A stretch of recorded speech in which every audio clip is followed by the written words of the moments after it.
What's going on, beautiful people? This is the Perspective Chasers podcast, and I am your host, John. On today's episode, we have our first guest. We have Dave from Power Progression. Dave, would you like to introduce yourself? What's going on, peeps? How we doing? So, normally I start the podcast with a reflection on how I'm going, but I really want to start this episode off on how are you? Well, living the dream, bro. Pretty good.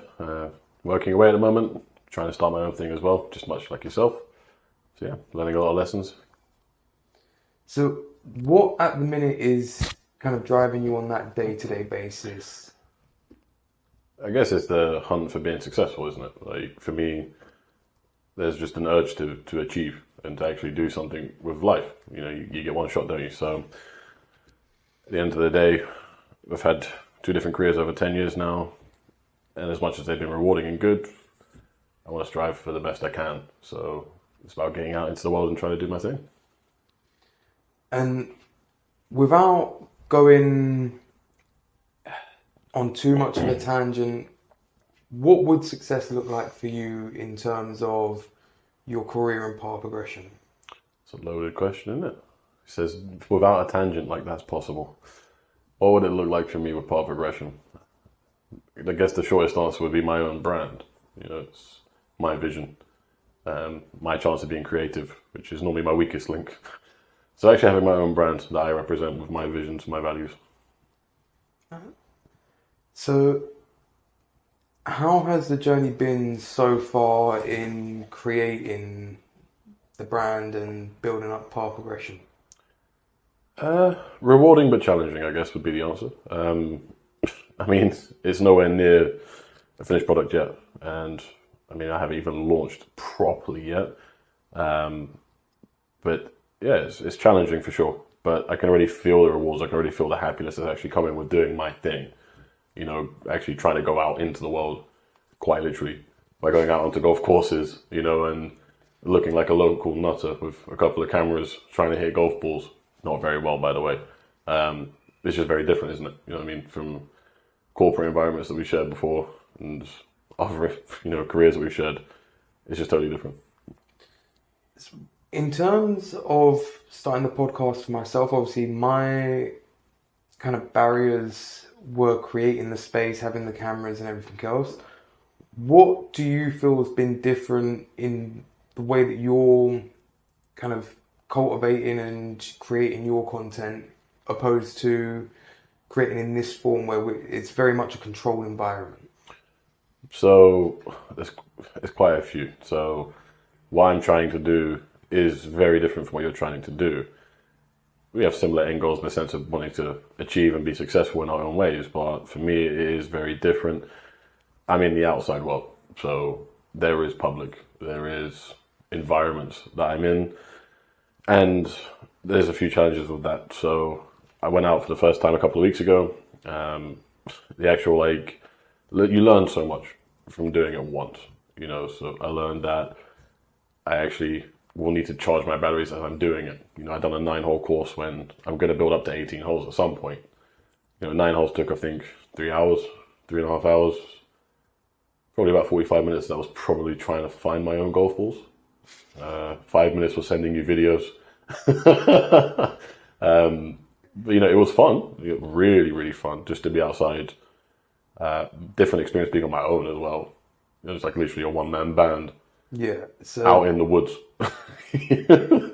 That's the kind of hurdle that I'm really trying to overcome, of having that one-way conversation and kind of knowing when you're saying something of value opposed to when you're just jabbering. Definitely. And that was one of the weirdest experiences, trying to explain to a camera what you're doing, and why you're doing it and why you're there, when it's a double layer one for me. So, you know, with yourself and the episodes you've done, you're explaining the journey you're on and the challenges you face, which is really good. You know, people don't always know the behind the scenes of how to actually make your own podcast and what it takes to set up a space and to get your equipment and try and do everything. Golf, to me, feels a little bit different. You can see there's a man with a golf club in his hand with a golf ball in front of him. Smart money is he's going to try and hit it, isn't he? Now, again, keyword, you've seen some of the stuff, is try. because it doesn't go that great. But it's explaining your thought process behind actually taking that shot and where you want to get that to, and actually describing the elements. You know, you can't see things like wind. You can't see as far as I can see with my own eyes. You know, like if you have your camera set up, might be a slight hill that I can actually see over, but the camera can't. You know, there's all sorts of factors behind it. But there's a few different challenges. As I said, like battery life was a challenge, which is something that just dynamically I'm going to have to do as I go. You know, it's going to take time. I'm going to have to get out earlier. I'm going to have to actually take some time to kind of chill out and power bank my batteries to kind of keep going. Microphones was a big issue. You know, my audio was not good. And when I get into editing that kind of first initial video, that's a massive hurdle, because I'm going to have to actually find out how I can maybe try and enhance the audio or remove it and re-record over it as like a kind of play-by-play thing, which is a bit different from what I actually want. You know, I want the audio to carry with what I'm actually doing at the time. I don't want to be narrating my own video, because for me it takes away the authenticity. It makes it feel a bit different, you know? Yeah, no, 100%. So where I've got very long form content, for me the counter to that would be the pauses and everything else. If I take all of those out, it starts to seem robotic. Whereas if you're constantly talking over in crystal clear clarity over a scene that is heavily windy or it's raining, there's almost a disassociation between the two. For sure. But, you know, one of the things about the kind of like silence or dead air is there's parts of my videos where it's kind of needed and I'll get away with it, right? In golf, silence is appreciated. But yeah, of course. But obviously, if you're playing on your own, you don't necessarily need to worry about that too much, right? But you have to kind of disassociate yourself for a second, because as much as you know you have a camera watching you, you know that you've just spoken to the camera for 20 seconds to a minute, you actually need to focus on hitting your shot, right? Because I do actually want to learn, and I do actually want to get to a point where I play quite well. It's funny at the moment, and it's good because it's the brand I'm trying to build. Is I don't know what I'm doing, but we're going to learn together, right? Because someone might actually see that and go, "You've got the, you know, he's got the brass in him to go and do that. I'm going to go do that." But at some point, I do want to be good. You know, the whole point is progression, right? Like, I'm not even hitting par. It says on the tin. Yeah, I'm not hitting par right now, so we're miles off. So I do need to actually try and focus on what I'm doing, because there's so many moving parts to actually trying to hit that shot. You can't just swing. There's a way you swing, and everyone's is unique. And you know that with our backgrounds in fitness, is the body has to do a lot of things at once to do certain things. Yeah. That's one of them. And I actually need to kind of forget that I've got the cameras there and focus for a second. So the silence there is good. So how much does adding the recording into your gameplay extend things in like time-wise? I reckon it would have easily added an hour, maybe a bit more on that 9-hole. It's not exactly a fast game anyways, you know, there's a fair bit of walking between your holes. But the first course I played on isn't super long between your holes. They're all quite connected. And they're shorter holes, you know, a par 3, so 3 short holes are quite small, you know, anywhere from maybe just under 100 yards to 200 yards. So it's not massively long compared to some of the holes you'll get on bigger courses at like par 4s and 5s, which can be upwards of 500 yards. See, in terms of golf, I'm a complete idiot. Clueless. let's just say it, mate. You're clueless, yeah? A little bit. Yeah, that's right. I'll insult you on your own podcast, mate. Right. That's fine. That's what we're here for, baby. But, so, in terms of kind of keeping things moving and the fluidity of the game, does it interrupt how you're progressing through the course, or are you finding it more natural as you go and build the rhythm of getting the content? Thing with that is I've never properly played on courses before doing this. So I played on one years back with my dad, which I don't really remember much of because my memory is terrible. But I would imagine it does hinder it quite a lot, especially doing it on your own. If you had someone doing it for you, I don't imagine it would hinder it too much, because they'd probably need to set up for a second, but they'll see where the ball is. they'll probably pick where the best shot is. Then you would get into frame and do your thing. So a one-man venture, bit different because you need to set your camera on the tripod with the ball in shot, with the best angle. Then you need to actually talk to the camera, then line up your shot.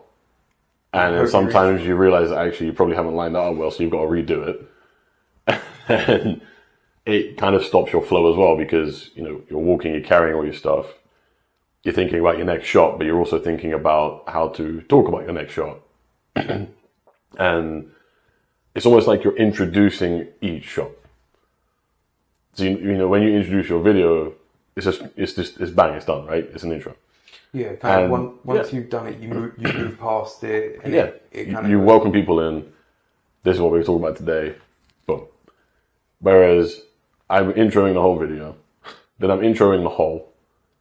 You know, this is what this hole looks like. This is its yardage. This is the hazards. Hit the shot. You then go into the second shot. So this is shot 2. This is where my ball has ended up. This is how much longer I have to get to the hole. This is how far I've hit it. It was a good shot, a bad shot. Conditions of where the ball is, which for me right now are never good. You know what I mean? Maybe down the line, if I'm hitting them nice and it's in the small grass in the fairway, I can go, we're in the fairway, shot 2. And also, because the shots have been so bad, finding the ball takes time. Moving to the location takes time. Golf courses aren't always, you know, they're not perfectly flat surfaces. Really? Right? So sometimes you've actually got to move your tripod about a bit to try and balance it to take your shot. Is my camera like this or is it level? Like even in a controlled environment, like getting the camera to stay still when I've marked the floor where the tripod is. That doesn't matter. Anytime I take the SD card in and out, things move and I completely get it. So doing that outside in nature in God knows what conditions, I 100% kind of get the problems that you'll face. What do you think you're going to have to overcome to take your channel or Path Progression into its kind of next stage? So from the offset, I figured, so there was a few things I already knew I would probably have to get over. So actually being on camera was one. You know, to actually act like yourself when you're on camera and get your personality across, which is probably one of the things that will be quite strong about my content, at least from people near and dear me that have told me that. You know, not being a robot, not acting too stiff. Yeah, 100%. Being yourself is quite tough, especially when you're finding your feet with what you want the channel to be. You know, you get caught in a crossfire between I need people to watch this, but also it's my way or no way. Yeah. And you can get real caught up in that. You might have experienced that yourself. And it's probably harder for you because you're sitting, right? So you don't want to look like you've got a rod going up you. You know what I mean? You just want to look like John. So depending on where I am, obviously, energy-wise, mentally, how much I've got going on in my mind, it's going to kind of fluctuate how I come into it anyway. And then you've got the points where you lose your train of thought and everything else. So kind of doing the long-form stuff, you need to kind of go in from one thing to the next with a form of coherency. But the way that I like to do my podcast is fairly free-flowing because I don't know where the conversation is going to go. So, for example, our conversation today, there could be something that you mentioned about golf where one aspect of it is going to interest me far more than anything else you mentioned. Or there's going to be something that has more to talk about for yourself or you've had more experience with at the minute rather than further down the line. No, for sure. So it's hard to have that kind of constant feed of information, whereas I think if this was more short form or I was doing kind of snippets of, okay, write down what I'm going to say, rehearse what I'm going to say, re-record it time and time again, then I'd have a lot more kind of stop pauses rather than having to go long form and then once I've been talking for 10, 15 minutes, have to take a couple of seconds to regain a whole nother thought chain. Whereas if it was short form content, I could recoup off camera. Sure. Absolutely. Yeah. But see where you're playing golf, what happens when you mess up a shot? it is what it is. You have to own it. Like, this is the thing, looping back to like the original question about like the kind of barriers and stuff, is going into it, I knew that the barriers were pretty straightforward, right? So you kind of know what they are, you know how you're going to work on them, right? Which is being on camera, learning how to actually use cameras and the technology behind it and how to edit videos, right? They're all real solid things I had to learn, and I still do. Very similar to you. Ongoing process, bro. You see my point? And that's going to be the same for me, right? And then, obviously, you're tying that in with, I need to actually learn how to play this game properly without having any coaching yet. That will come down the line, but for now, I want to see where I can take myself before I actually get coaching. Because I will get coaching down the line. It's just part of the game. People have knowledge to pass on, right? But the thing that makes it a little bit different is that you're playing a sport. The sport is governed by rules. You can't just break the rules because you're recording yourself. And again, it's about the authenticity. And I learned that real fast because my first ever shot went straight into the trees and they weren't coming back. But even then, I'm not 100% clued up on all the rules, back to front. There's a whole bunch of them. I may have broke a couple of them by mistake, but I done my best to play by the rules that I'm aware of. Shots out of bounds, you have to play professional, which means you need to shoot again, mate. It is what it is. You're adding that to your scorecard. You don't get away with it. You know what I mean? So, if it's shot 1 and it goes out of bounds, I can't play that ball because I can't get to it. Okay. Right? I can't take my clubs into the trees, mate. That's like trying to hit the golf ball through this wall. It's going to come back. Well, you could at least try. No, there's no point. And I can't actually get there. So you would hit another shot. But that's not instinctively shot 1. It doesn't replace it. That's shot 2. You've lost a shot, which isn't good. More shots, worse score. Bad. More shots, bad. Me. Less shots, good. Dave, terrible. Bit harsh, but true. You gotta take it. So no, as I said, mate, it was fun. But you learn a hell of a lot. Yeah. And like the other thing that blew my mind about it is when you done your first episode, you probably walked away from it going, okay, I learned quite a lot about how and where I wanted to go. Yeah. Right? Now I had all of that, but I also had my first shots were rubbish, my short game's rubbish, my butt end's rubbish. So I'm learning all this about my own golf game at the same time as how to be a content creator and producer and presenter. It's a roller coaster, mate.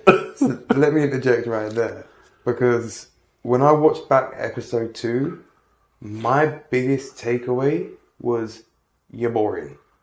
I get you, yeah. And that's a hard realization. Like, it's one thing, like, you can see value in the failure. Like, you can see a proper golfer is going to be amused by the fact of your attempts, at least. Yeah. Whereas somebody scrolling past my jabbering in the beginning episodes are going to be like, what the hell is this Jabberwocky talking about? That's a great Scottish word. Well done, mate. Year 7 English? I barely have a grasp on English. So, I lost my train of thought. That's natural. It's going to happen a few times, guys. You remember what I said about personality? Yeah. But again, it's not about... We're going to fail. There's going to... Literally, it ties straight back into what you were saying about when you miss a shot or anything. That's why I don't over-edit my videos. Like, in the last episode, I had a bit of a coughing fit. I edited that out because I wanted to save people's ears. Right. No one wants to hear joking. Not on this episode, anyway. But, again... A lot of it I want to leave in because that is the process of this. There's going to be a lot of times where my train of thought doesn't pan out, or I stutter when I speak, or there's thinking time, there's filler speak. All of this is part of life. It's not kind of as prim and proper as everything's perceived. Everything these days is conformed to short form content, and anybody can seem perfect in a moment or seem full of joy in a moment, whereas most of the time, that's not how it goes. You might take a swing and you hit the best shot of your life. But the last 300 shots, you nearly fell on your butt. And which one would you talk about more? Yeah. I mean, a bit of a sidetrack, but it's one of those things. We live in a social media dominated world, right? 100%. And what's the first thing you see when you open social media? Perfect looking people. Well, I tried, bro. But I think that's one of the things about this is it's organic. And I think, obviously, we've spoken a lot off camera. We're very good friends. But I think there's similarities between what we're trying to do. And one of the things that I think is very similar is that we want people to see the journey. You know what I mean? Now, down the line, when the product is a lot more refined and a lot more finished, and God knows who knows, but down my line, hopefully, if I was successful enough, I would have people who would actually work with me, for me, as a videographer, as whatever, right? 100%. Now, when you get to that level, you're going to look at it and go, hey, that's some good stuff. Like, that's polished and it's flawless. And that's fine, because people will jump in at that point.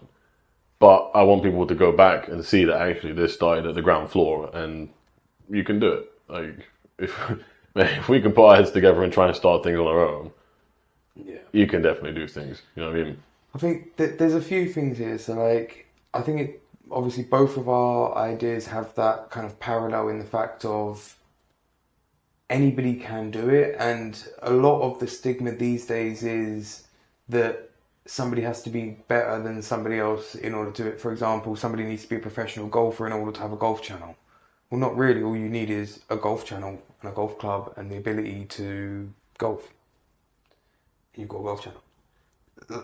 It almost seems like an oversimplification, which I had when I was trying to explain the podcast, but eventually you get to a point in preparation where there's nothing you can do but jump or do the recordings, put in the work, or 100%. There's that point of no return where it's time to go. Yep.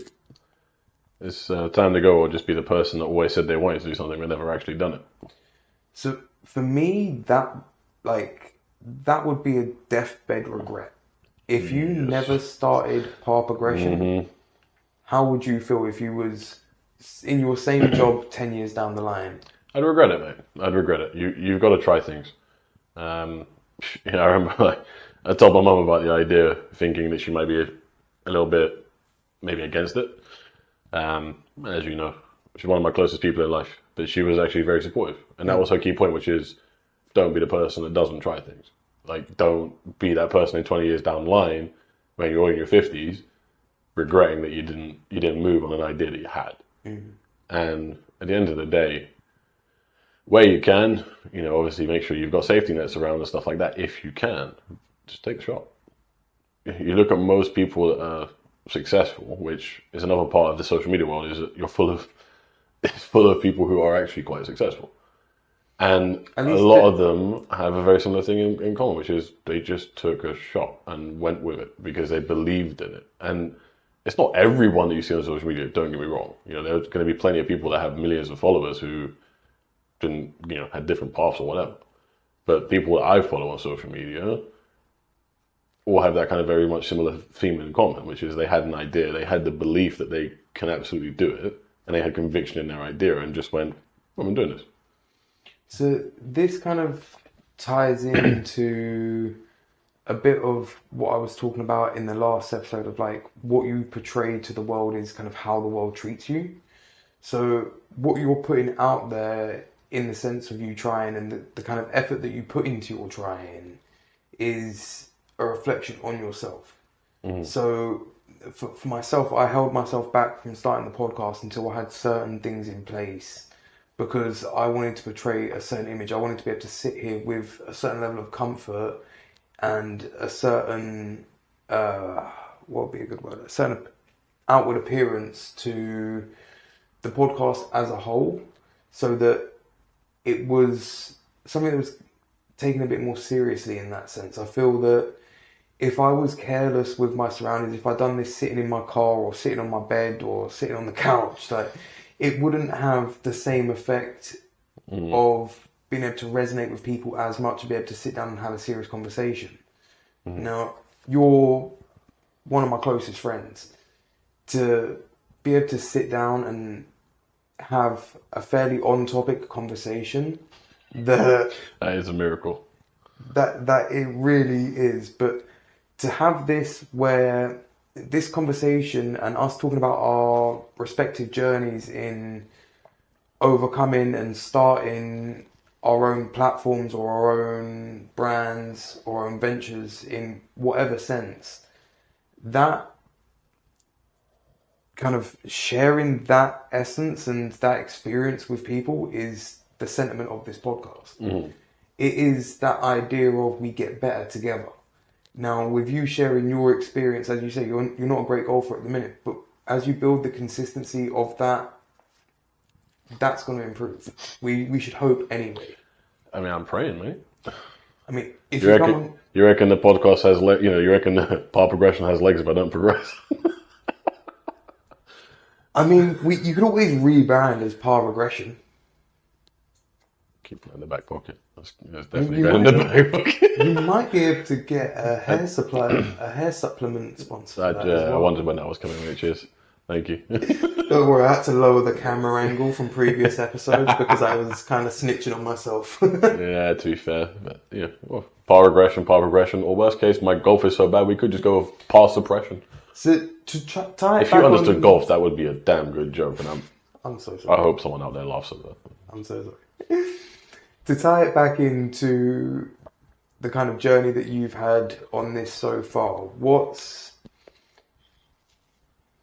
the kind of not end goal, but what's the avenue you want the golfing to lead you down? Would you want to pursue that as a full-time career, or would you rather keep it as a hobby that you document in that sense? Or do you see where I'm going?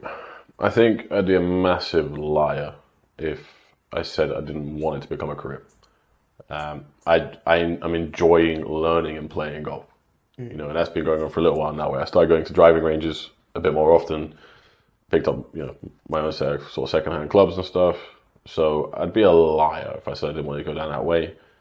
But I am also at a point where if it did just become a hobby that I document that fits into my life, yeah, I'd take that. I think, you know what I mean? Like, it's one of those things for me, if that was the minimum I got out of this journey, that there was still a fair few subscribers that jumped on and just tuned in because, mate, I like seeing this guy hit golf balls. I like him, like, on his kind of amateur journey, dare I say. Well, amateur is probably too strong, actually, but you get the gist. You know, that'd still be pretty cool to me. You know, and that's the thing I really like about it, is that the kind of the posts of destination are quite wide. And, you know, if just I do this in my spare time and it slots into family life and working life, and I've got a few thousand subscribers who just watch me whilst I do my hobby, which I really like doing, if that's a minimum, that's still pretty exciting to me. Whereas if the proper maximum is, this is a career, I travel the world, and I have my own company and my own people who help me, you know, a videographer and editors and people that help me create the content, or help even people that play with me, that's huge. And exciting as hell, you know what I mean? But both ends of that spectrum to me are quite exciting. And it feels, what would be the right phrasing? I guess a win-win. You know, like actually just doing it is a win for me. You know, when I get that first video up, I will be very, very proud of myself for actually doing that. Because a year ago, I probably wouldn't have. That's the difference, you know? That is the kind of mental progression that you've got to have in your own head of, I can do this and I'm doing something worth putting out. Again, like the big mental battle that I've had is obviously getting to episode 100. Because by the time I get to 100, whether episode 1 was good or not, I should have gone on a learning journey through those episodes. Not only should I improve talking solo, but also talking to people, and I'll learn more about life and each experience and kind of how they're approaching things. Like, again, even our approaches to content are very different. The problems that we're facing are different. Yeah. But the underlying message that we want is the same. is a very honest form of content that is, I'm just a guy trying to do my thing, trying to share it with the world. If you want to come along for the ride, you're more than welcome. If not, thanks for stopping by. Yeah, for sure. No, 100%, mate. Yeah, it's very similar roads, but also really different when you think about it, right? Yeah. If you talk about it on like your perspective of things, then there is similar challenges. As I said a little while ago, actually getting used to be on camera, actually getting your own equipment, both had the same thing. We both needed a camera, we both needed microphones, we both needed laptops, we both needed a choice of recording software, video editing software. But then it starts to get quite different. Let me ask you something there. Obviously, as somebody that is completely ignorant to golf, I'm not far off that myself, mate, don't worry. Doesn't matter. You're you're further in than myself. It doesn't appear to be a cheap hobby. Yeah, I understand where that's coming from. What do you define as cheap? Put a price on cheap. Again, that's going to be a matter of perspective for a lot of people. So, for the way that I'm trying to come at it from is from somebody that's very much in your situation, but maybe doesn't have the financial freedom that you have. What would they expect in terms of just trying to get on a range, or from somebody that doesn't know what they're doing? If your content has piqued their interest, what are their barriers going to be? Because that's something that they're going to have to overcome themselves. So if you can say, look, from my experience, obviously, I know you're not sitting here a millionaire, not yet anyway, I hope. And if you don't know why I've done that, it's because he said yet. All a matter of wording. So, understanding like how big that barrier is, if somebody's got 20, 50 quid disposable at the end of the week, is that enough for them to have a little taste of golf? Are they going to need to get their own clubs before trying to have a taste? Like, No. How much are they going to have to overcome to get on par or on the green? Sorry. We'll take that one. It's not bad for you. Not bad for a golf metaphor, mate. Fair enough. So, getting onto a course is going to have some problems with that. You probably need your own club. You might find some places you might be able to hire a set. I don't know if I've ever seen it. But if you've never played and you want to hit a ball, absolutely accessible. So, we've been to a driving range before. They had their own clubs. Yeah, boy. That's where I'm about to go. So, Depends on where you live. Obviously, London-based. We're quite blessed. There's a range I use that's $750 for an hour. And that's as many balls as you want. And they have clubs in the base. Now, it's a bit of a gamble because some places will have quite good clubs, some places will be a bit but then they're going to get used a lot, and people, depends on the range you go to, but a range like that can be quite a social place, as well as somewhere for people who really want to practice. So not everyone's going to really care about the clubs per se. They're not going to treat them as something that's quite sacred, and they might hit them a bit, they might dent them up a bit, but it's still a way to get a feel for if it's for you or not. Because they'll have different ranges. They'll have a wedge, they'll have an iron, they'll have a driver. So you'll be able to hit something and get an idea of how far away you are. Because the key thing is, can you actually swing? Like, at all. Like, if I go with my missus, she doesn't have a full swing. Bless her. But it's actually getting better. We go a few times, it's getting better. Naturally, it's just starting to get there, and now she's more at a half swing, and she's connecting better. I have a full swing, but I've gone to ranges on and off for quite a while now. One of the first things I used to do with my dad when I was a teenager was go to a range. And he used to play on courses, so he has an idea of what a swing looks like. You know what I mean? I want to question your swing. Not good. Because... Move on. Not good. That's not the question. Sometimes right, sometimes left, sometimes straight. We celebrate the straight. That's where we want to go, straight to the flag, mate. Not straight into the trees. As a big guy, obviously, it's quite the form for swinging a golf club to me is quite cooped up. You're very much at a tight kind of tapered triangle with your arms, shoulders drawn in quite a lot. For a big guy, is that not an uncomfortable position? Like, kind of trying to draw yourself in, or do you find you've adapted a more natural pose? Like, so to tie back to when we used to go training and things like that, like there's certain exercises that we would do that we would adjust the form to suit ourselves. Have you had to take a similar approach with the golf swing, or do you have a very basic swing or basic stance? Yeah, I wouldn't know if it's basic. I mean, I guess if a tour pro looked at me, they'd probably say I'm basic. But I think it's the thing. It's much like you said about working out, right? Everything is personal, isn't it? A golf swing is a very personal thing. So there's always going to be a typical look to it, whereby it starts from the floor, it rounds up, and it rounds down and back up the other way, right? So think of a pendulum. But there's always going to be slightly different angles to that, and it's never going to be perfect. Everyone's is going to be a little bit different. And I guess I've just personalized it as I've gone along. And that's the thing that will be really interesting down the line, is when I do eventually get coaching, how much of a bulldozer they take to that and wreck it. Because they're probably going to break it all the way back down to rebuild it into a way that's much better and more efficient. There's definitely things with it that won't be as efficient. There's definitely reasons. One of the things I love about golf, there's definitely reasons why when I hit shots, they're not always perfect. Yeah. The clue is in the swing. The clue is in how your body is. That's what normally gives away why that's happening. And that's what I'm trying to learn more as I go along. And that's something that people will find out from jumping in on the ground floor, is I will find this out as I go along. So that's the thing I would say for anyone that is fortunate enough to have a range nearby, go. And if you feel a bit shy, take a mate. You know, have some fun with it.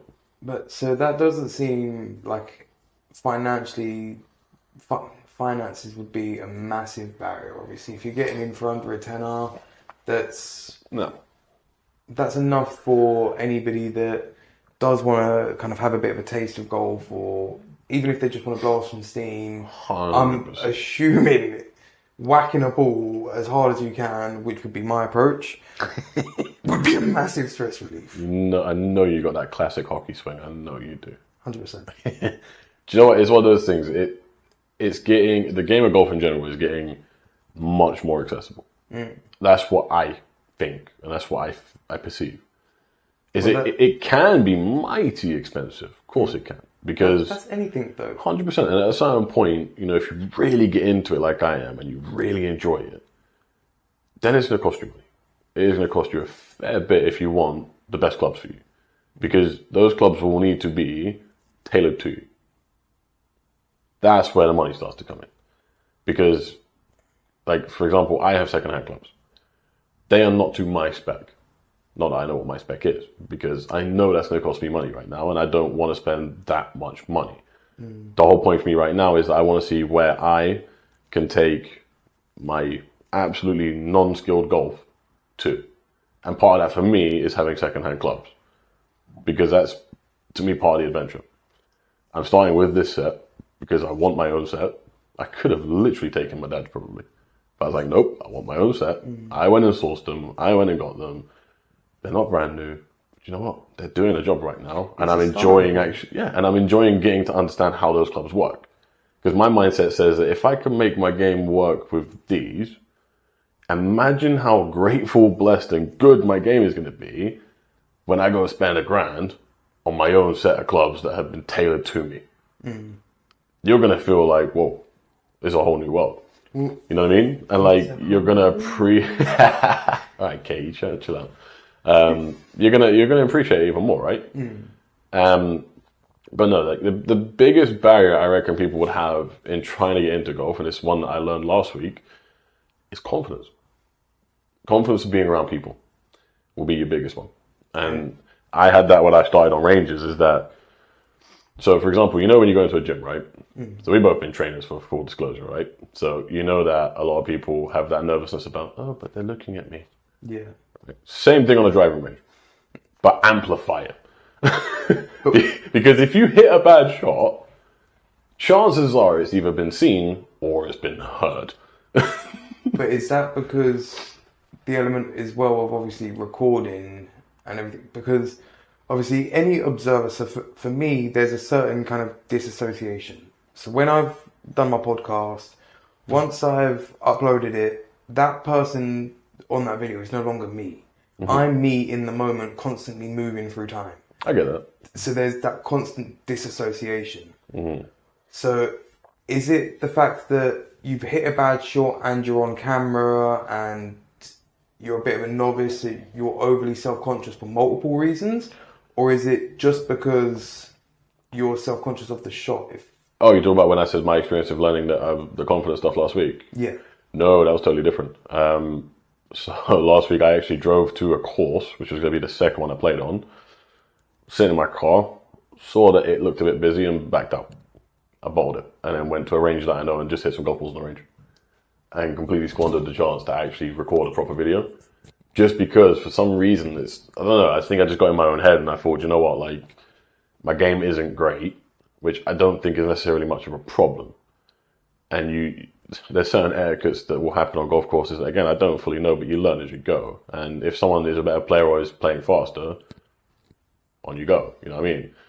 But then for me, it was the camera became the burden in my head, which was if I'm on a tee box, lined up my first shot, and I've just done my intro, and I'm getting ready, and I got a camera, and I hit it, and then these guys are right up my derriere. My head just went, this becomes super stressful, and I can't, even though if I probably explained to people, they'd probably be like, actually, it's not a bad concept, mate. Yeah, cool. And I'd be like, on you go, have a good day. They probably wouldn't care. But for some reason, my head just really freaked out about it and went, you know what, let's just go practice on the range today, which I'm not looking at as a massive loss. I still need to practice anyways. Like, some weeks, even though I will have a designated day where I'll go record content, it's not going to be a course every week. Some weeks I am actually just going to need to practice because that's a big part of this, is that I need to grow my game. Yeah. To do that, you need to practice. It's, again, we're tying it back to where we've been before, but like, it's the same with the gym, right? You've got to practice what you do. Even if your technique is spot on, you still got to do it. And you got to keep getting the reps in. Otherwise, you stiffen up, or you'll lose your progress, or you'll lose the weight you were benching or whatever. Golf works in a similar vein. You've got to keep at it to get better. All these guys who are out there earning millions now because they're some of the best in the world, don't do that without practicing. Like, they don't just wake up every 4 weeks and go and hit a golf ball and think they're going to be the best in the world. They probably finish a 4-day tournament, then go home, see their missus or partners or husbands or whatever, and then go back out and hit balls. Like, well, I think the thing is as well, it wouldn't. So even from a golfer's perspective, I don't think the only training that they would do would just be playing golf. no. I think there would be many variables into how they train and how they kind of treat their health in order to Oh yeah.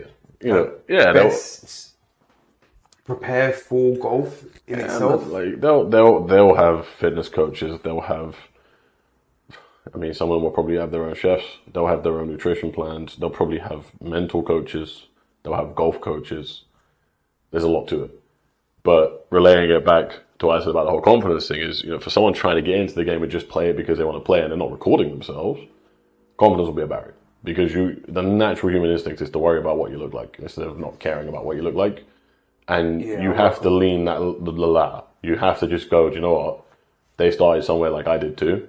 And even though that guy's over there or that gal's over there, absolutely pinging them, their first shot wouldn't have been like that. You know what I mean? And you have to kind of just let yourself go and just actually try and enjoy it. As long as you don't let go of the club or fall off the edge if you're on your top bay, you've had a good day. I mean, even if you do. So let's play a game of full disclosure. Like, there's embarrassing moments in life that you're going to go through, and in that moment, you're going to think that it's the worst thing ever possible. 100%. So one of the most probably embarrassing moments from my childhood was I was going to school on the bus. Bus didn't stop for the bus stop. Everybody's hit the emergency button to open the back doors. People have started jumping off. Coming up to where the crossing is for the lights. Somebody jumped before me, then I jumped. As I've jumped, I hit the lamppost for the crossing. Not only in front of... Was this an old Route Master by any chance? No. Oh man, that would have been even funnier in my head, just you jumping out the back. So it was a 282, I think. for anybody in London. Even I don't know what bus route that is, and I used to know most of them. Probably quite sad that you knew most. Bro, it was my nerdy little thing, okay? And it served me well. Fair enough. I was a burden in my family. People used to ask me what bus to get when they were going somewhere, man. It was a burden, man. But at the time, like, although I stayed on my feet, I literally bumped my shoulder into the post and managed to stay on my feet, carried on walking. It was literally in front of my whole school going to school and my mate's whole school going to school. So there was Rough. There was no avoiding it. Rough. As a teenager in high school, you think that's one of the most embarrassing things that you're going to go through. And even years later, I had people bring it up to me that weren't even there. But you kind of learn to laugh at yourself and have that disassociation where, yeah, things happen. Yeah. Do you know what I mean? You can't account for everything. Sometimes you're going to slip over, you're going to stutter, you're going to fall over, you're going to miss a shot, let go of a club, to not turn on a mic, which I done. You're going to miss the ball 1,000 times. And you're going to do it when you're hitting it at your hardest, and you're almost going to kind of turn into a human tornado. No one cares. It's as simple as that, man. People that are there, and I know this as someone now who goes and practices at a range, even though I don't hit perfect, I can swing. I can connect with the ball. And when I do it, it sounds good. Don't look good. Sounds good. I don't care. If someone next to me hits a bad shot, yeah, I might see it. And if they have a little chuckle, I might have a little chuckle, but it's a kind of a human thing, isn't it? You know what I mean? I'm not laughing at you. It's just, man, we've all been there. You know what I mean? Like, No one really cares. As long as you don't hit them with something, because then they might care, especially in London. Mm. I've hit awful shots at a range, man. I've hit awful shots on a golf course now as well. I don't care. It's part of the process. You learn to start laughing at it. Mm. You know, even if you look at people on a range who look like they're pretty good, they might be. And, you know, they may have, like, low handicaps and they may be, like, decent players. They all hit a bad shot now. Mm. You know, if you're into golf and you watch it on TV and you watch the PGA professionals, some of them will hit disastrous shots. And they're pros. With millions of people watching them through a camera. They still hit a bad shot. Like, it's human. You cannot be perfect 100% of the time you hit a ball. Don't work like that. Well, regardless, perfection is unachievable. But it's that kind of coming to terms with it. Everybody thinks that what other people do is perfect or to a better standard or a better caliber than what they could do. But the likelihood is, if you spoke to that person about whatever it was that they put out, they're more than likely not happy or self-conscious about it in one way or another. But the thing is, they was brave enough to put it out and kind of overcome that barrier. Yeah, 100%. You know, and your perspective will change as you get on, man, with everything. You know, not just golf, but with everything. You know, there's times where I've seen stuff on social media and thought, what's the point of that? Or thought it was bad or whatever. But then your mind starts to change a bit. And when you're trying to do your own thing in that world, you start to go, you know what? As you said, at least they tried. Like, unless it's super negative or something really toxic or whatever, like, yeah. But most of the time, you will see it from a different way. Even if you have an initial reaction where it's like really positive or negative, the outcome is, man, they're kind of doing the same thing as me, right? We're just trying to be seen, trying to build a following, trying to build a career, a path, whatever you want to call it. There's a kind of camaraderie in seeing somebody else kind of go for their own venture. So seeing you on your grind, not just on the day-to-day not just the day-to-day grind that maintains your quality of life or your bills and all of that, but something that goes beyond that, something that benefits you down the line. You're laying the groundworks for your brand, your empire, your castle. Every man needs his kingdom. Do you know what I mean? And you're laying the foundations for that now. Mm-hmm. So to tie it back into kind of a more direct topic, what is the next thing in your way that you need to overcome before things start to snowball? A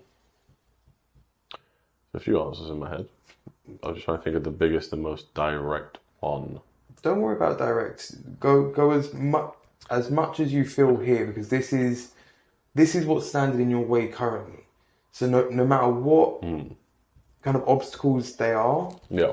there's going to be a point in time where you've overcome them, and you can look back at this, or other people can look back at this, and they will see, yeah, Power Progression faced its adversity within the beginning stages, but this is how. Sounds like a headline from the Daily Mail, man. Hopefully, you're not in the papers for anything. Let me try to break it down. So, on a personal level, with the golf game, it's actually just being more confident to go and actually do it. You know, even if I wasn't recording, just being confident enough to go on a course, doesn't matter how busy it is, how good the course is, just own it and do it, right? But that also ties into everything I'm trying to do. Because if I can't get over that, it's not going to go anywhere. Yeah. It's then also just trying to actually, creativity is normally my weakest link. And you know, going on a golf course and hitting the ball and recording it isn't too tough when it comes to being creative. But thinking of ideas to take the channel forward is a big one. You know, what do I actually want to have on that channel? What do I want to have on my TikTok? What do I want to have on Instagram or whatever? So actually developing ideas so that I can tie everything together. You know, what's the purpose behind showing me to people? Showing people? You know what I mean? What's the point of videoing myself playing courses if it doesn't have a point? You know what I mean? If it doesn't have a direction. And for me, it's about layering that in over time, but I think that will come organically. And the beautiful thing about playing on a golf course is you got time to think. Because you can't be stressed, you can't be upset, you can't be too happy either. Because they all have influence on how you hit the ball. So you're kind of mellow. So you start to kind of tune into where you are and what you're doing, and you just kind of zen out. So your brain starts thinking about very positive things. So I think the ideas will stem really naturally. And then the two real immediate barriers is that I need different microphones because my current ones aren't up to standard. And I need to actually edit my first video. But it's coming in at an hour and 10 minutes without any editing yet. So brain's immediately going, yo. No. And from the editing that you've done so far, obviously from novice to novice, how are you finding that process? What are you using? Kind of take us on your journey behind the curtain of creating your channel. Sure. So, in terms of actual editing, I haven't done a lot of editing on my long form yet. I was using OpenShot, but mate, that just become a mess. It didn't really have any functionality for what I need. You know, when I record it, it's a series of videos as one video, and a 9-hole course, which bearing in mind is half of a full course. I had about between 40 and 50 individual videos I need to stitch together to make one actual YouTube video. And you know that's every shot that I've hit, my intro, my outro. It's a lot, and I was finding with OpenShot, it was literally drag one by one on the timeline, and it may not have been fully down to them, maybe on me. There might have been an option somewhere, I don't know. But either way, I've got rid of that, and I've gone very much like yourself on the old CapCut bandwagon. And the one thing that I have noticed very quickly is without even toggling any of the options, once I drag it, everything lines up on the timeline, which for me is massive. So not having to drag 40 odd videos.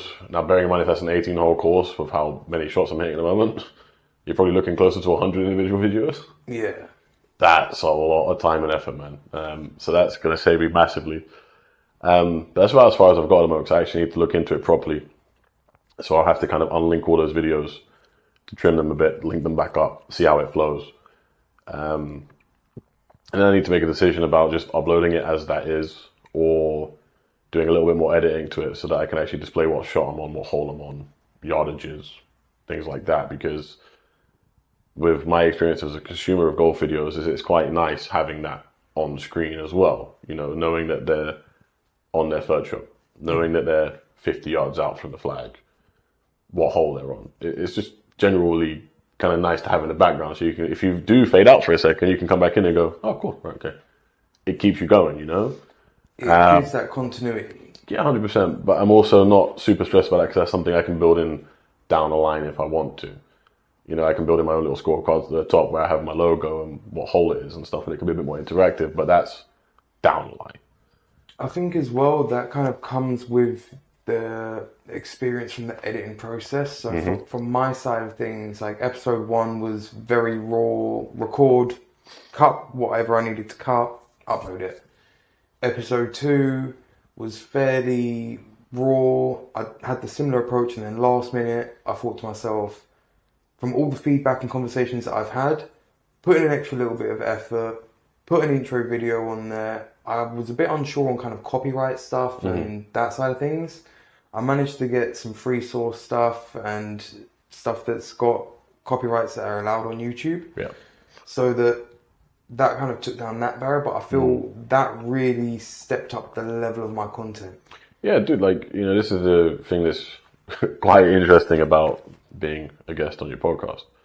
Like, we hit on it already, but, you know, if you go down the full disclosure ways, we are very good friends. We're almost brother-like, you know? We know each other for a while. Like you said in one of your episodes that you have a daughter. I'm the godfather. Like, so it's quite surreal for me to sit here as a guest of your podcast. Because, like, I'm just proud. Like, it's nice to see that you're doing it. And that's the thing, like, as much as I've gone out on a course and I have recorded myself, I can't fully say I've done it yet because I haven't got a video up on the channel. You know what I mean? But it will come. But the thing I like about this is that you've just gone, it's time. Right? There's a point where you've got to rip the Band-Aid. Yeah, and you know, you started out as just doing it as like a one-man band, which is awesome. You know, and people will learn and people will like it. People will jump in at the ground floor. And I'm a consumer of that. You know, I have my own YouTube channel where I watch stuff. I subscribe because I want to see what's going on. I'm not always going to be around. I'm not going to be standing in the corner when you record. So it's actually nice as a consumer to be consuming a product from someone I look at as a brother. So the perspective behind that for me is there's episode 1 where you're like, oh yeah, that's quite raw. And then episode 2, all of a sudden, I didn't know anything about it because you didn't tell me. You've got an intro, and I'm like, okay, you're stepping up. And like, as I said earlier to you, like, you know, I hear the music, and it was, I know you so well. I'm like, where's the beat drop? You know, and like, I'm at the point where I'm like, I'm watching it, and I'm like, if there's no beat drop, he's gonna get the most foul-mouthed voice note from me about hiding personalities because that's not you. And like, I'm literally like, you know, Face ID. I'm like, I'm on WhatsApp, and I'm like, oh, there it is. Okay, yeah, he's safe. You know, and it just, you know, from episode 1 to 2, that short space of time, there's already differences. And it helps me build confidence because then I'm like, cool. You know what, man? I may not even like my first video that goes up.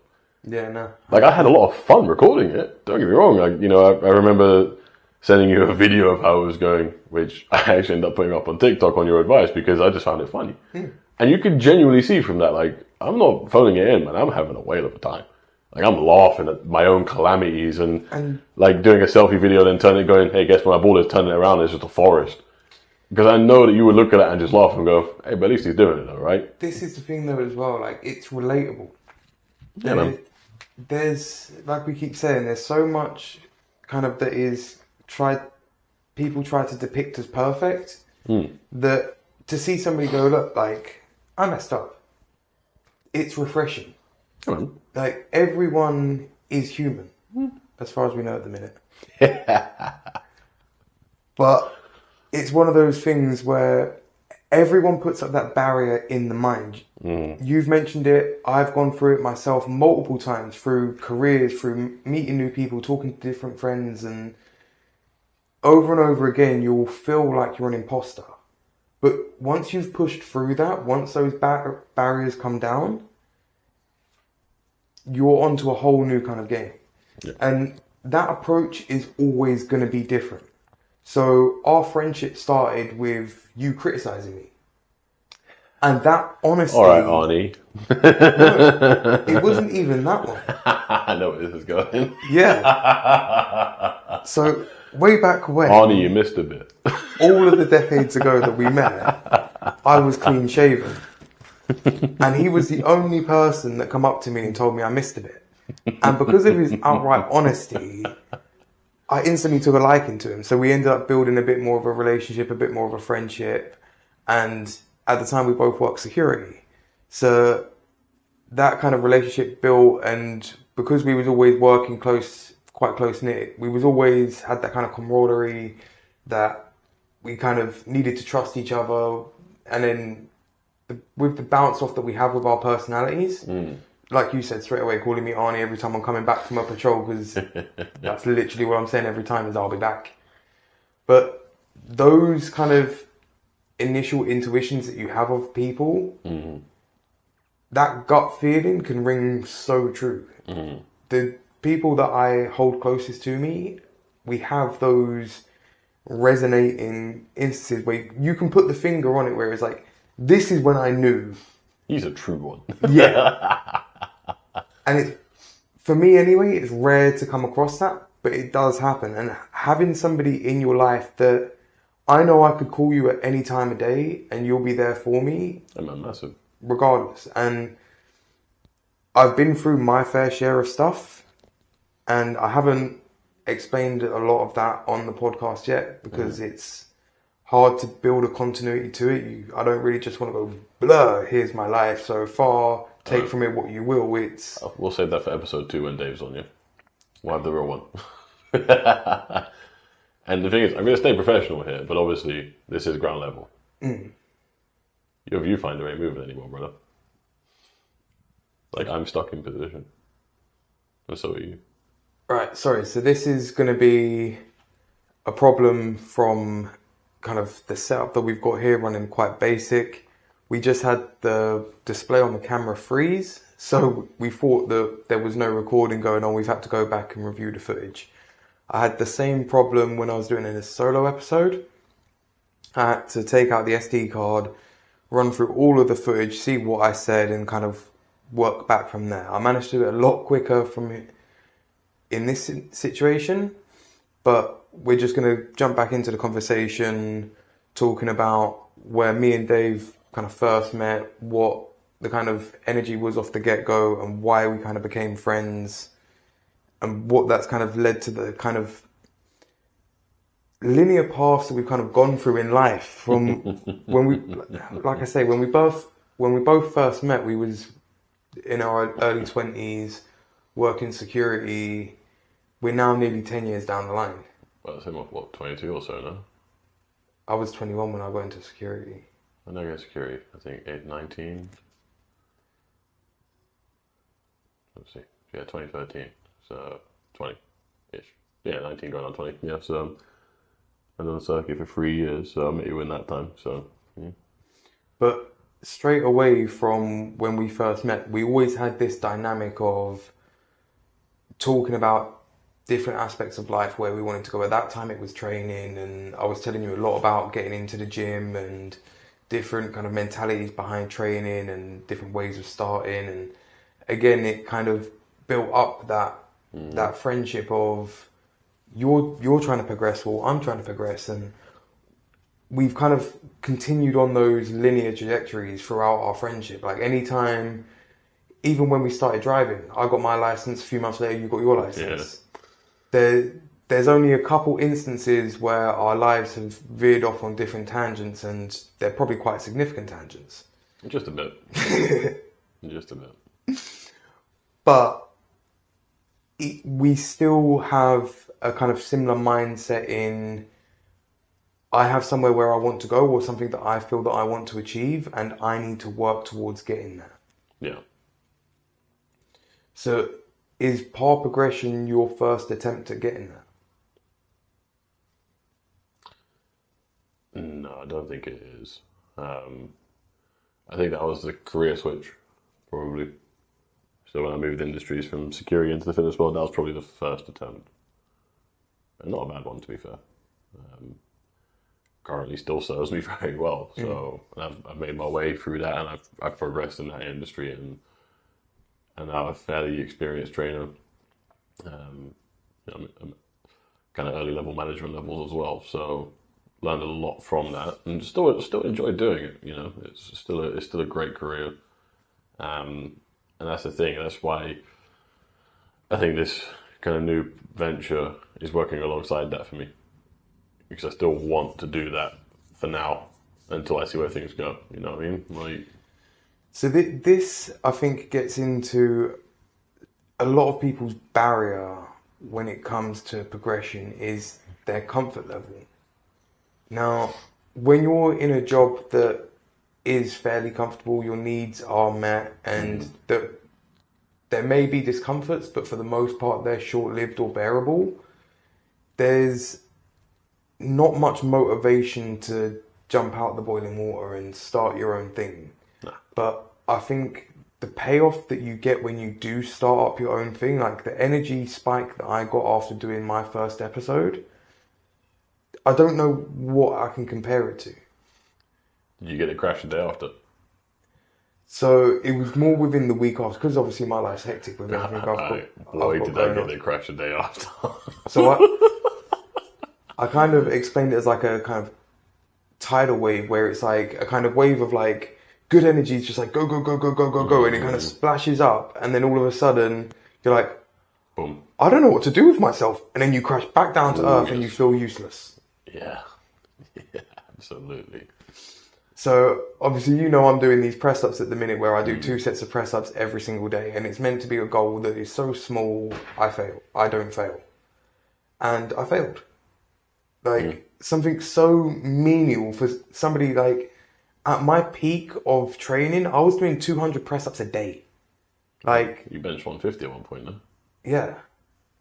So, like, to ask for 2 sets of Yeah. 15 press ups, it's a very small ask. Yeah. And to miss that mark, it really, Infuriating. there's no excuse. But I mean, But it happens. I guess it's a kind of almost like a creative rock bottom, right? Like in a way, kind of puts you at a place where you've kind of stripped yourself back so much that you can only go upwards from there again.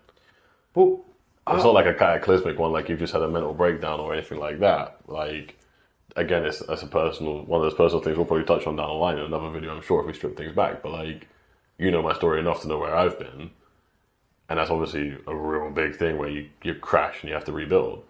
But like to physically, we're big boys. You know what I mean? There's a quarter of a ton of boy here between us. We've made that joke in lifts before. You know what I mean? When the lift says 8 people, we go, we're 4. So to not be able to hit 15, 20 push-ups, mate, that's reality check and a half, no? so this is the thing, and today I chucked in an extra third set because of being lazy and da-da-da-da-da, but even if I didn't chuck in that third set, it would have been fine to do the 2. Yeah. Because no matter what you do, there's going to come a time you fall off. Yeah. If you don't get back on after that first time you fall off, you'll never succeed. No. Now, if you go to a golf range again and you feel the urge to turn around, there's going to be that questioning yourself of, do you want a repeat? No, 100%. And the other thing as well, mate, is I'm very logically wired, and for me, it makes sense to kind of get a little shy away like that. I get it. But you've really got 3 options at this point, right? Which is, well, I guess I'm never going to play a course, which is not even negotiable. It's get over it and do it, or it's a second kind of product there, which is get over and do it, but maybe be a bit more smart about the times you go. Maybe try and find some times where it's going to be a little quieter. You know, maybe do it on weekdays. Maybe it's do it outside of holiday times. Like, Well, see- you've got to find a groove to get into, right? It's like you said about the press ups. You'll find that at some point there'll probably be a similar time of the day where that urge kicks in and you go, need to do this. I haven't done them yet. Well, And you start building, you know what I mean? It's about just keeping doing it. And like I had the experience on the course the first day, but it was pretty wet and it's a very quiet course anyways. But I needed to get that out of the system. That's why I went and done it. I could have done with holding off probably a little bit longer and just building up some footage on like the range and practicing it like on chipping and putting greens and stuff like that. But I'd had enough and I wanted to just go and do it. If I got the footage, great. If I didn't, I'm still going to do this because I want to experience it again. Happily, got the footage, great. Now it's the second part, which is you're going to meet people, mate. Like it's going to be a big part of what you're doing. So you know how to talk to people. Just talk to people. Just explain what you're doing. Mind your manners. Have a good day. Sorry, off you go. And Do your thing, man. No one in the grand scheme is going to care.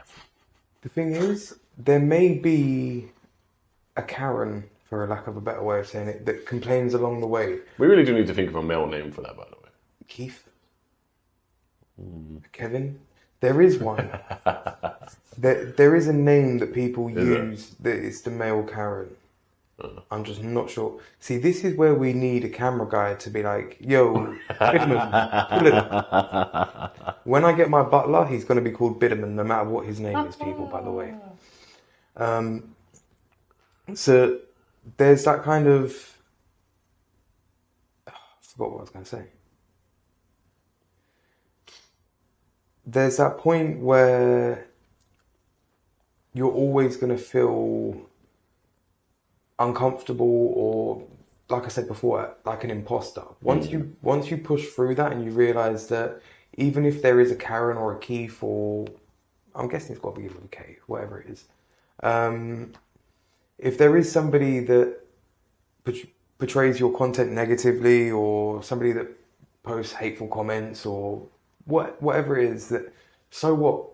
There's always going to be those times where you stutter, where you fall off, where you put your foot in it a little bit, you say the wrong thing, or what you say gets taken the wrong way. Just like texting. Like, when you're texting people, whatever mood that person's in is what they will read the text in. Regardless of how you typed it or the intent that you've typed it with, they will portray it how they want to read it, or from the mood that they're in. Yeah, definitely. And that's going to be the case all throughout life. So having that kind of instance where it's like, do I want a repeat of where I go home failing to get content or not? Or do you take it in yourself and say, look, I failed before, yeah? Or I missed my press ups before, yeah? But tomorrow's a new day, I'll hit them tomorrow and build from there. If you turn around and go, well, if I ain't got the courage to go on the course now, then I might as well never do it, you'll never succeed. Exactly. I don't think these first few episodes are the best podcast episodes out there. I don't even think I'll get to be in the best podcast out there. But if I can have a platform where I feel like I'm making a difference and I'm sharing my experience and other people's experience with the world to try help them have a better experience, overall, to me, the payoff would be far more than monetary. The payoff would be soulful. Yeah. Do you know what I mean? It really would be soul food. Do you know what I mean? It would be something that I'm happy to put out there and portray to the world. Even this, like, while it's in its infancy, I'm kind of keeping it somewhat under wraps. I'm telling a few people here and there, that people that I feel would give me constructive criticism and kind of add to the idea rather than bring it down. And that's not because I can't handle the criticisms. I welcome the harsh criticisms. It's the intent behind the criticisms. Now, there are people that are going to hear about power progression and they're going to say, well, you're a busy guy, you've got a job where you're working crazy hours, why do it? Why not have some time to yourself? What's the point? And what would you say to those naysayers that say, why get up on the golf course, and why even pursue trying to create your own brand? What makes Dave brand worthy? I mean, first thing you need to understand is, if they was to say, why don't you have time to yourself? That is time to myself. It's my venture. There's no one else doing it with me. There's no one carrying my clubs. There's no one carrying my camera. It is my time, because I get to think quite a lot. As I said, your head's quite clear when you're doing it. You can't be thinking about everything and getting too negative. So you actually get some clarity of thought, which is really, really rare when you're going nuts and doing everything that you're trying to do. The other thing as well is, what successful person isn't busy? Genuinely, because I'd like to know what the secret is. If you can be a professional bum and still make millions, I don't see how it's possible. Yeah. If you look at anyone that is super sort of successful that people would kind of idolize, I'll name a few people that you would immediately think of, right? Steve Jobs with Apple, Elon Musk. Whatever you think of these people, they are successful. Bill Gates, successful. They're busy. They've got a bunch of stuff going on. The thing is, you know what I mean? And they all probably juggled like things like families and friends and businesses and all that kind of stuff. Like, a big part of me doing this is that I want to keep busy. I don't want to be idle. I got living to do. I think the big thing with, especially people like you just mentioned, like the Elon Musks, the Steve Jobs, and people of that caliber, is there's such a disassociation where people literally dehumanize them to the point where, yeah, well, that person's so far up there, I can't even compare myself to them. Well, guess what? Like, they weren't always them at their peak. Some of them may not even be in their peak now. Do you know what I mean? So it's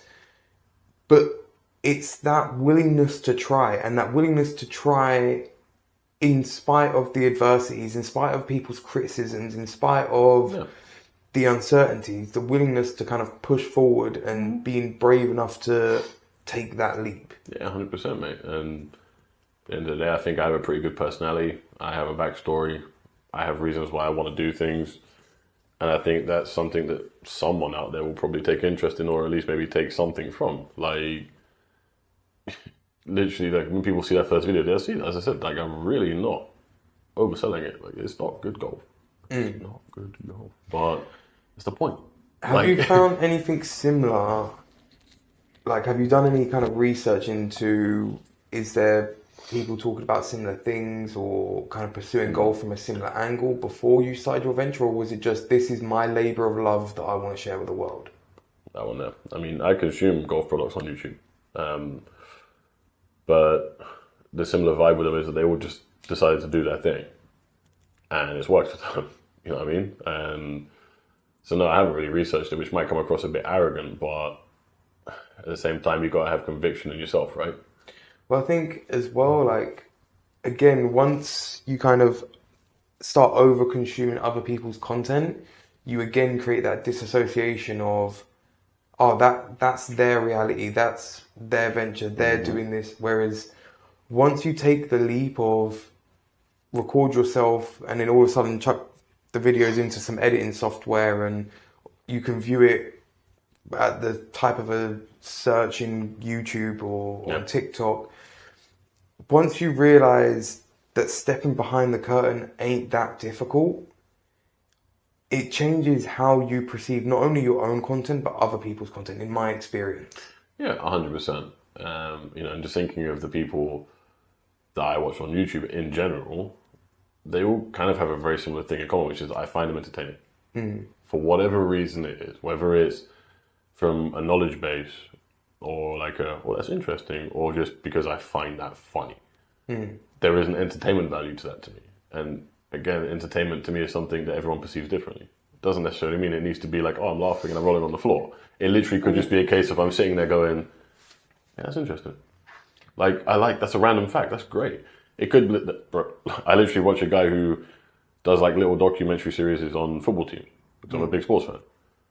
There's nothing funny about them, but it's interesting because I don't know this stuff. So it's like I get behind the scenes into how things are going, whether it's good or clubs are getting ruined. Yeah, see, that wouldn't interest me at all. I'd be far more intrigued by like somebody digging up a treasure that's been buried for. But you see, my point is, it may not necessarily be really funny, and they could be very monotone or very deadpan, and just not there to make jokes. But the concept behind it, you're like, okay, let's pique my curiosity. But I think this is kind of like a key point that a lot of people miss, is that the internet is such a broad thing. There really is something for everybody. And although you might not be everyone's cup of tea, you're probably more than enough people's cup of tea to make a splash. Yeah, it's someone's cup of coffee, mate. You know what I mean? Like, break the trend. Like, again, it depends on the kind of game field that you're playing on. If you're playing table tennis, you may seem like you're really fast and you're all over the gaff, and you're at the table 1 second, you're over the other side the next, you're here, there, and everywhere else. And you're like, cool, I want to go play tennis. And you completely mess up. You're out of puff within the first couple of minutes. And I mean, I am worse at tennis than golf. My best game of tennis was when it was pouring with rain. I'm probably equally as bad at both. Ball got heavier in the rain so I could hit it more. I could approach to both. How hard can I hit the ball? But again, so although you might have similar experiences, it's not always going to translate from one game to the next. So you need to be educated in understanding that some rules are going to apply across life and other rules are going to be situational. 100%, mate. So I think we should tie up the episode on that note. I think we've kind of gone here, there, and everywhere in this conversation. We've gone over your experience with kind of creating so far. We've gone over how we met and different kind of personal experiences along the way. I've kind of built a tradition into this podcast of ending on a kind of seed of thought to let the viewers, I guess, or guests go away with and kind of like percolate on over the coming days or weeks. It's not something that should be so instructional, more something that gives people room to interpret their own way, if that makes sense. So something that they can just interpret their own way. So something they can have their own perspective on. Pretty much, yeah. You know, I don't know if it's a way to be perceived, but I guess more of like an advice thing or something like food for thought. But the big thing for me is that if you think you have an idea, don't just throw it away. Actually think about it. You know, like translate the idea. You know, if you are lucky enough, like I am, that has someone who's very close to me that I can trust, sit down with them. You know, maybe we done a whole to-do list. As you know, like a pro and con thing. Open my eyes really quickly. It's such a basic thing, right? Yeah. But if you don't have that perk, then do it yourself. Put things on paper. Like actually try and bring your own ideas to life enough that you can give them a chance to actually survive. Because it may not be a bad idea. It might actually be really good. And that'd be the biggest thing I would say, man. Just don't be afraid of doing something. So to kind of encapsulate what Dave's kind of said there is have a little bit of faith in your own ideas, give them a little bit more time to air and time to breathe rather than hopping from one idea to the next. Don't underestimate your own capabilities to have a good idea. Don't think that just because it's something that popped into your head, it's something to be discarded. If you've got essentially a think tank or people to bounce ideas off of, have the kind of bravery in that sense to share your idea and say, look, what do you think of this? What's your opinion? You might fail a couple of times, but eventually you're going to bring something that is going to get you some good feedback or it's going to lead into another idea. So don't throw away all your ideas. Don't think that just because it's a simple thought for yourself, it's going to be a simple thought for everybody else. Do your due diligence in your thoughts and have a little bit more self-worth to your ideas. And on that note, guys, I'm going to end the episode. All the best. Catch you on the next one.